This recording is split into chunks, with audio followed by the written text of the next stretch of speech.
Aqui é a professora Fernanda, de Biologia. Eu tô trazendo para vocês uma teoria, nada mais é do que um método de memorização, tá? Lembra que qualquer teoria, ou técnica, ela vai ser um norteador. Vocês podem modificar, isso pode ser alterado para cada pessoa, mas é uma técnica para quem tá meio perdido em como fazer render, como memorizar os conteúdos, tá? Essa teoria é chamada de teoria do prego, tá? Por quê? Porque é como se a gente estivesse colocando um prego em uma superfície e martelando aos poucos, até chegar o momento em que ele vai estar completamente fixado. A analogia que a gente faz é que eu vou estudando cada vez um pouquinho mais, até esse conteúdo estar completamente fixado na minha memória, por isso que é uma técnica de memorização. Eu simplifiquei aqui alguns exemplos de conteúdos de biologia, tá? E vou explicar mais ou menos como é que funciona. Imagina, por exemplo, que tu teve uma aula de citologia. E aí tu tem um conteúdo teórico, certo? Tu tem um material teórico, como um livro. E aí, logo depois da aula, imagina que tu teve aula de manhã e à tarde ou à noite, você vai pegar o material teórico desse conteúdo, nesse caso citologia, tu vai fazer uma leitura completa da questão teórica, tá? E vai fazer um resumo. E, gente, resumo tem que ser uma coisa sucinta, tá? Ou seja, não adianta eu ter várias linhas, tá? Ele tem que ter todas as informações que você precisa de uma maneira sucinta, simples, que você consiga voltar e ler e identificar ali as informações necessárias.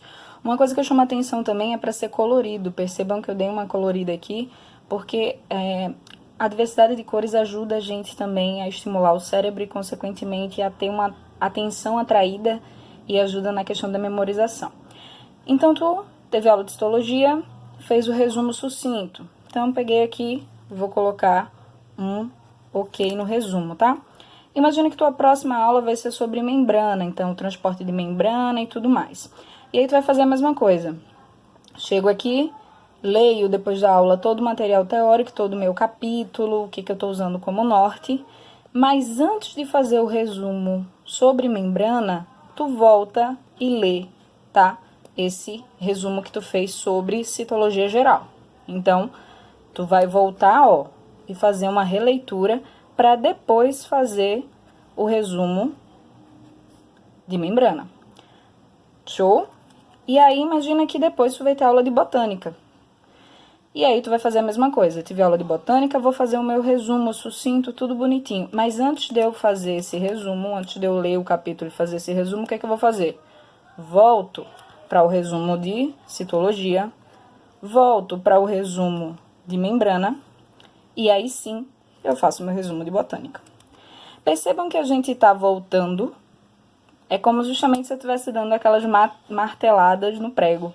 E esse assunto vai se tornando cada vez mais comum, porque a gente viu várias e várias vezes, tá? E aí, é a mesma ideia.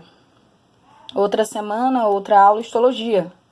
Vou fazer resumo de histologia, vou ler o conteúdo teórico, mas antes eu vou pensar lá em citologia. A gente já completou 3, vocês podem seguir um número que vocês acham que seja suficiente. Volto lá para o resumo de membrana, volto para o resumo de botânica, e aí sim faço o meu resumo de histologia. Além disso, gente, além desses resumos e retornar, é sempre interessante exercícios. Teu cérebro tem que ser treinado, tu tem que usar, tu tem que aplicar isso aqui.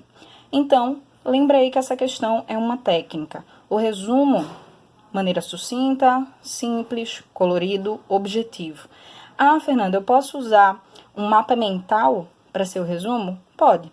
Como eu falei, essas técnicas elas podem ser adaptadas, certo? E isso é o mais importante, você se adequar e saber a técnica que está sendo mais útil para você. Espero que possa ter ajudado vocês. Em breve mais dicas, tá bom? Tchauzinho e bons estudos!